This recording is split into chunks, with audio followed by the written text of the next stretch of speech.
Super prime at 9ನಲ್ಲಿ ಇವತ್ತಿನ ಇಡೀ ದಿವಸದ ಪ್ರಮುಖ ಬೆಳವಣಿಗೆಗಳ ವಿಶೇಷ ವರದಿಗಳನ್ನು ನಿಮಗೆ ತೋರಿಸ್ತಾ ಹೋಗ್ತೀನಿ. ಅದಕ್ಕಿಂತ ಮುಂಚಿತವಾಗಿ ರಾಜ್ಯ, ದೇಶ ಹಾಗೂ ವಿದೇಶಗಳಲ್ಲಿ ನಡೆದಿರುವ ಟಾಪ್ 18 ಸುದ್ದಿಗಳನ್ನು ನೋಡೋಣ. ಕುರ್ಚಿ ಕದನದ ಮಧ್ಯೆ ಬೆಳಗಾವಿಯಲ್ಲಿ ಚಳಿಗಾಲದ ಅಧಿವೇಶನದ 2ನೇ ದಿನ ಮುಕ್ತಾಯವಾಗಿದೆ. ಉತ್ತರ ಕರ್ನಾಟಕದ ಸಮಸ್ಯೆಗಳ ಚರ್ಚಿಸುವ ಆಶಯದೊಂದಿಗೆ ಸುವರ್ಣಸೌಧದಲ್ಲಿ ಕಲಾಪ ಆರಂಭವಾಗಿದ್ದರೂ ಚರ್ಚೆಯ ಮೊದಲ ದಿನವೇ ಮೂರೂ ಪಕ್ಷಗಳ ಸದಸ್ಯರು ನಿರುತ್ಸಾಹ ತೋರಿದ್ದಾರೆ. ಇವತ್ತು ಕಾಂಗ್ರೆಸ್ ಹಾಗೂ ಬಿಜೆಪಿ ಸದಸ್ಯರು ಹೆಚ್ಚಿನ ಸಂಖ್ಯೆಯಲ್ಲಿ ಗೈರು ಹಾಜರಾಗಿದ್ದರು. ಆಡಳಿತ ಪಕ್ಷದಿಂದ ಕೇವಲ 73 ಶಾಸಕರಷ್ಟೇ ಹಾಜರಾಗಿದ್ದರೆ ಉಳಿದ ಶಾಸಕರು ಕಲಾಪಕ್ಕೆ ಹಾಜರಾಗದೆ ನಿರಾಸಕ್ತಿ ತೋರಿಸಿದ್ದಾರೆ.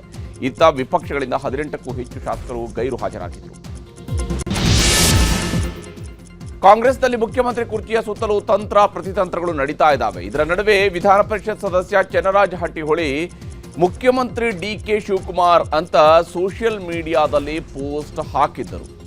ಅಧಿವೇಶನದಲ್ಲಿ ಭಾಗಿಯಾಗೋದಕ್ಕೆ ಇಂದು ಬೆಳಗ್ಗೆ ಬೆಳಗಾವಿ ಏರ್ಪೋರ್ಟ್ಗೆ ಶಿವಕುಮಾರ್ ಅವರು ಆಗಮಿಸಿದಾಗ ಎಂಎಲ್ಸಿ ಚನ್ನರಾಜ ಹಟ್ಟಿಹೊಳಿ ಅವರನ್ನ ಸ್ವಾಗತಿಸಿದ್ರು. ಬಳಿಕ ತಮ್ಮ ಫೇಸ್ಬುಕ್ ಪೇಜ್ನಲ್ಲಿ ಮುಖ್ಯಮಂತ್ರಿ ಡಿಕೆ ಶಿವಕುಮಾರ್ ಅವರನ್ನ ಸ್ವಾಗತಿಸಿದೆ ಎಂದು ಪೋಸ್ಟ್ ಹಾಕಿದ್ದು ವಿಧಾನಸಭೆಯಲ್ಲೂ ಚರ್ಚೆಗೆ ಬಂತು. ಸ್ವಲ್ಪ ಹೊತ್ತಿನ ನಂತರ ಆ ಪೋಸ್ಟ್ ಅನ್ನು ಉಪಮುಖ್ಯಮಂತ್ರಿ ಅಂತ ಎಡಿಟ್ ಮಾಡಲಾಗಿತ್ತು.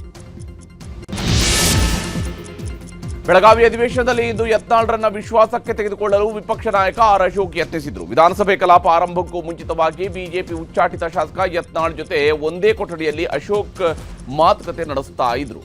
ಈ ವೇಳೆ ಬಿಜೆಪಿ ರಾಜ್ಯಾಧ್ಯಕ್ಷ ವಿಜಯೇಂದ್ರ ಕೂಡ ಅಲ್ಲಿಗೆ ಬಂದು ಭಾಗಿಯಾಗಿದ್ರು. ಅಶೋಕ್ ಅವರನ್ನ ಮಾತನಾಡಿಸಿ ಕೊನೆಗೆ ಯತ್ನಾಳ್ ಹಿಂದೆಯೇ ವಿಜಯೇಂದ್ರ ಕುಳಿತುಕೊಂಡಿದ್ರು. ಬೆಳಗಾವಿಯಲ್ಲಿ ಇಂದಿನ ಅಧಿವೇಶನ ಮುಗಿದ ಬಳಿಕ ಮಹತ್ವದ ಸಿಎಲ್ಪಿ ಸಭೆ ನಡೆಸಲಾಗ್ತಾ ಇದೆ.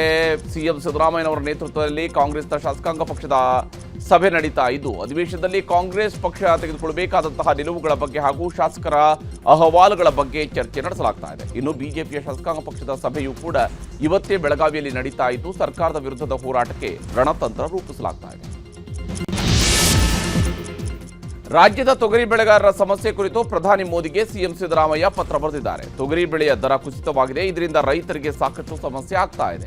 16.80 ಲಕ್ಷ ಹೆಕ್ಟೇರ್ ಪ್ರದೇಶದಲ್ಲಿ 12.60 ಲಕ್ಷ ಮೆಟ್ರಿಕ್ ಟನ್ನಷ್ಟು ತೊಗರಿ ಬೆಳೆಯಲಾಗಿದೆ. ಆದರೆ ಕಲಬುರಗಿ, ಯಾದಗಿರಿ ಸೇರಿದಂತೆ ಹಲವು ಜಿಲ್ಲೆಗಳಲ್ಲಿ ಬೆಳೆದಂತಹ ತೊಗರಿಗೆ ಬೆಲೆ ಸಿಗದೆ ರೈತರು ಸಂಕಷ್ಟಕ್ಕೆ ಈಡಾಗಿದ್ದಾರೆ. ಹೀಗಾಗಿ ಎಂಎಸ್ಪಿ ದರ ಹೆಚ್ಚಿಸುವಂತೆ ಪತ್ರದಲ್ಲಿ ಮನವಿ ಮಾಡಿಕೊಳ್ಳಲಾಗಿದೆ.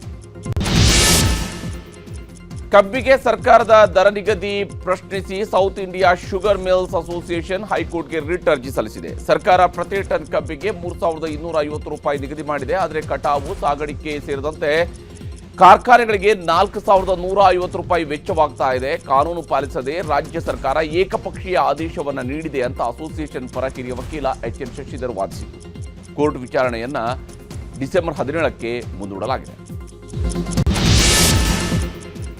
ಇಂಡಿಗೋ ವಿಮಾನ ಹಾರಾಟ ವ್ಯತ್ಯಯ ಪ್ರಕರಣ ಸಂಬಂಧ ಸಿಇಒ ಪೀಟರ್ ಎಲ್ಬರ್ಸ್ ಸ್ಪಷ್ಟನೆ ನೀಡಿದ್ದಾರೆ. ಇಂಡಿಗೋ ಕಾರ್ಯಾಚರಣೆ ಈಗ ಸಹಜ ಸ್ಥಿತಿಯತ್ತ ಮರಳಿದೆ. ಎಲ್ಲಾ 138 ಮಾರ್ಗಗಳಲ್ಲಿ ಹಾರಾಟ ಪುನರಾರಂಭವಾಗಿದೆ.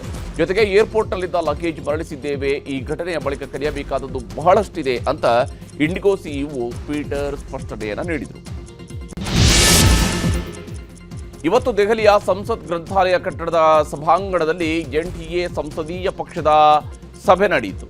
ಈ ವೇಳೆ ಎನ್ಡಿಎ ಒಕ್ಕೂಟದ ಎಲ್ಲ ನಾಯಕರು ಪ್ರಧಾನಿ ಮೋದಿ ಅವರಿಗೆ ಬೃಹತ್ ಹಾರ ಹಾಕಿ ಸನ್ಮಾನಿಸಿದರು. ಬಳಿಕ ಸಂಸದರನ್ನು ಉದ್ದೇಶಿಸಿ ಮಾತನಾಡಿದ ಪ್ರಧಾನಿ ಮೋದಿ, ಸರ್ಕಾರವು ಆರ್ಥಿಕ ಚಟುವಟಿಕೆ ಅಥವಾ ಆದಾಯವನ್ನು ಹೆಚ್ಚಿಸಲು ಮಾತ್ರವಲ್ಲದೆ ಸಾಮಾನ್ಯ ಜನರ ಜೀವನವನ್ನು ಸುಗಮಗೊಳಿಸುವುದಕ್ಕೆ ಸುಧಾರಣೆಗಳನ್ನು ಕೈಗೊಳ್ಳುತ್ತಾ ಇದೆ ಅಂತ ಹೇಳಿದರು.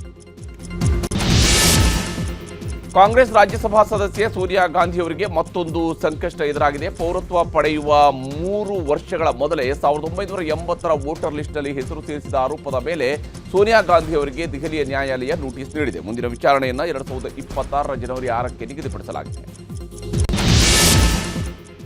ಕರೂರು ಕಾಲ್ತುಳಿತ ದುರಂತದ ಬಳಿಕ ಇದೇ ಮೊದಲ ಬಾರಿಗೆ ಟಿವಿಕೆ ಪಕ್ಷದ ಮುಖ್ಯಸ್ಥ ನಟ ವಿಜಯ್ ದಳಪತಿ ಪುದುಚೇರಿಯಲ್ಲಿ ಸಾರ್ವಜನಿಕ ಸಭೆ ಉದ್ದೇಶಿಸಿ ಮಾತನಾಡಿದರು. ಕಾರ್ಯಕ್ರಮದಲ್ಲಿ ಸಾವಿರಾರು ಜನರು ಭಾಗಿಯಾಗಿದ್ದು ಈ ವೇಳೆ ವ್ಯಕ್ತಿಯೊಬ್ಬ ಗನ್ ಹಿಡಿದು ಕಾರ್ಯಕ್ರಮಕ್ಕೆ ಬಂದಿದ್ದ. ಕೂಡಲೇ ಆತನನ್ನು ಪೊಲೀಸರು ವಶಕ್ಕೆ ಪಡೆದುಕೊಂಡರು. ವಿಚಾರಣೆಯ ವೇಳೆ ಈತ ಟಿವಿಕೆ ಪಕ್ಷದ ಸೆಕ್ಯೂರಿಟಿ ಗಾರ್ಡ್ ಎಂಬುದು ತಿಳಿದುಬಂದಿದೆ.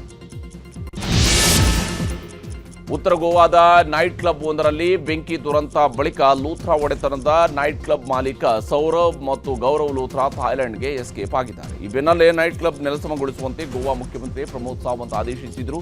ಸಿಎಂ ಆದೇಶದಂತೆ ಜೆಸಿಬಿ ಮೂಲಕ ನೈಟ್ ಕ್ಲಬ್ ನೆಲಸಮ ಮಾಡಲಾಗಿದೆ.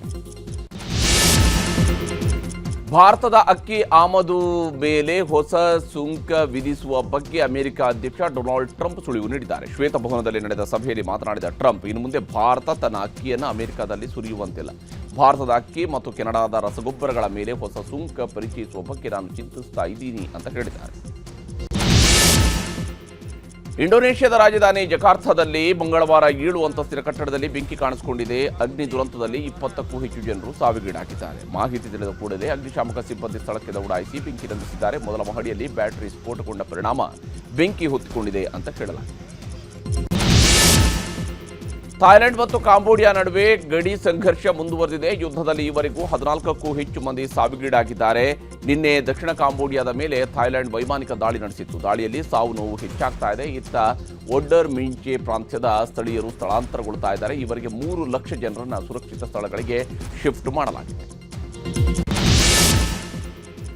ಮರುಭೂಮಿ ಸೌದಿ ಅರೇಬಿಯಾದಲ್ಲಿ ಮತ್ತೆ ಚಂಡಮಾರುತದ ಹೊಡೆತಕ್ಕೆ ಜನರು ತತ್ತರಿಸಿ ಹೋಗಿದ್ದಾರೆ. ಯಾನುಬಾದಲ್ಲಿ ಎಡೆಬಿಡದೆ ಸುರಿತಾ ಇರುವಂತಹ ಮಳೆಯಿಂದ ಪ್ರವಾಹ ಪರಿಸ್ಥಿತಿ ನಿರ್ಮಾಣವಾಗಿದೆ. ಮನೆಗಳು, ಹೋಟೆಲ್, ಕಾರುಗಳು ಡ್ಯಾಮೇಜ್ ಆಗಿವೆ. ತಗ್ಗು ಪ್ರದೇಶಗಳಿಗೆ ನೀರು ನುಗ್ಗಿದ ಪರಿಣಾಮ ವಾಹನ ಸವಾರರು ಪರದಾಡ್ತಾ ಇದ್ದಾರೆ.